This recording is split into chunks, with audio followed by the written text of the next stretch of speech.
Hey friends, keep clam. Don't pull a muscle.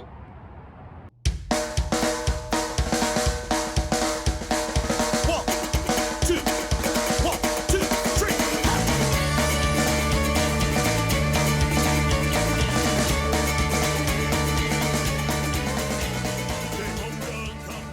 Hey friends, it is a beautiful day for a beer. At least it is today. I don't know.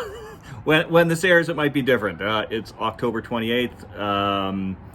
This will be airing on November 3rd, so it might be not as beautiful of a day for a beer by then. I don't know. Why am I doing this one for November 3rd specifically?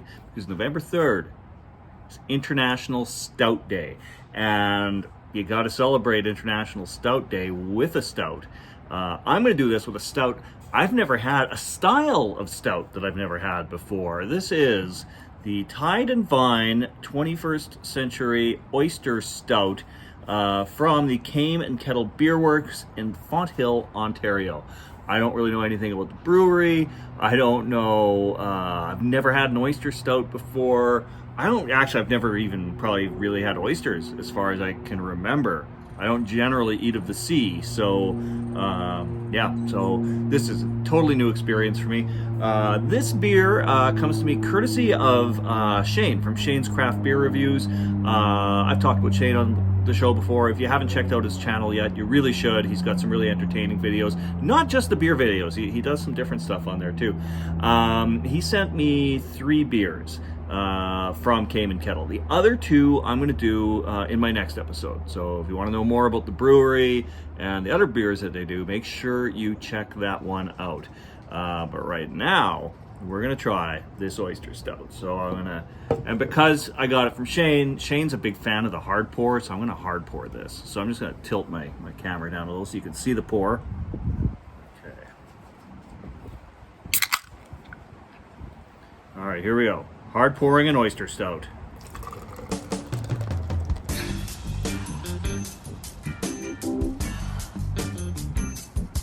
Oh man, that's gorgeous. Look at that. That might take a minute to settle. Maybe not though. Maybe not. Yeah, that's moving up pretty quickly actually. I like it. Yeah. Oh yeah, I do like a nice cascading stout. All right. I'll tilt this up now. Okay, so I'm just gonna let this settle just a little bit more before we get into it. How are we doing here? There's still a bit to go. All right.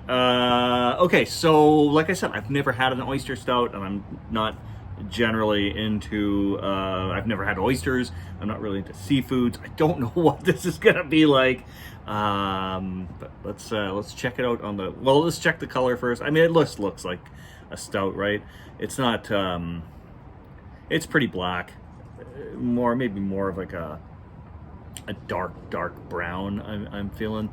I mean,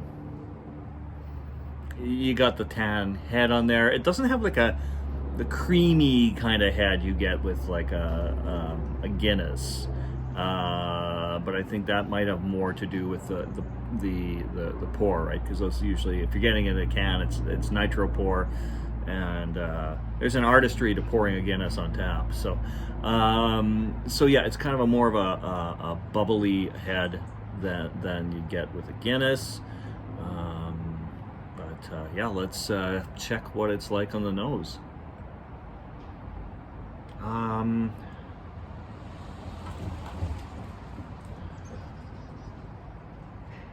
getting a lot, to be honest. There is a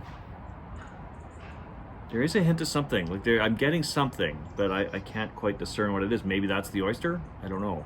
But it doesn't smell like fishy or anything like that. So. Maybe a little bit of like maybe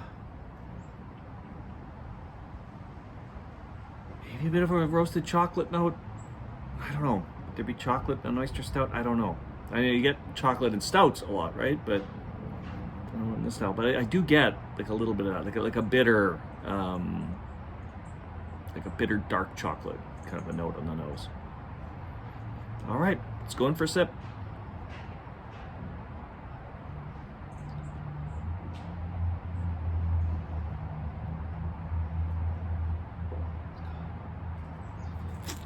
Okay, it's not bad. The body is quite thin. I was expecting it to be thicker. I don't know. I usually find stouts are a little thicker. I think of I've done like a lot of like imperial stouts and dessert stouts in the last couple of years, and those tend to be thicker. And this has a really like a bitter aftertaste that's lingering for a long time. There wasn't like a lot of flavor off the first sip, but it's lingering. Like there is, like, if you like, it's I think actually quite similar to a Guinness, to be honest. It's kind of got that same lingering aftertaste that you would get with a Guinness.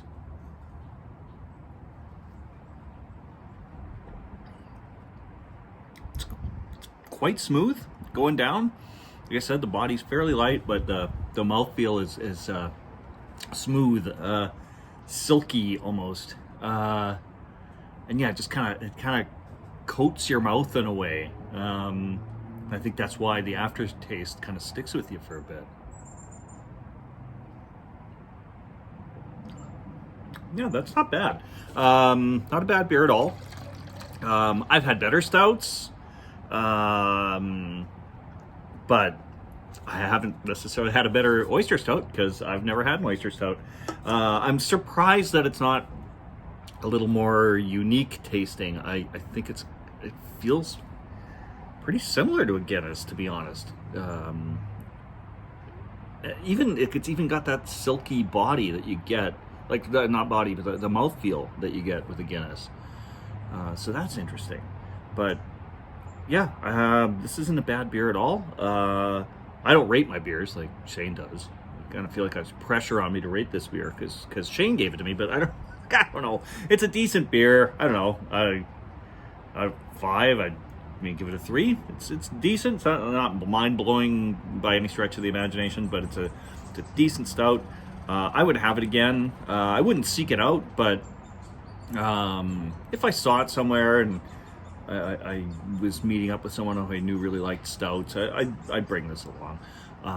So yeah, decent beer overall. As I said, I'll have another video with a couple of beers, also from Kame and Kettle, in my next video. So if you're not already subscribed, please subscribe so you'll get the notification when that one comes out.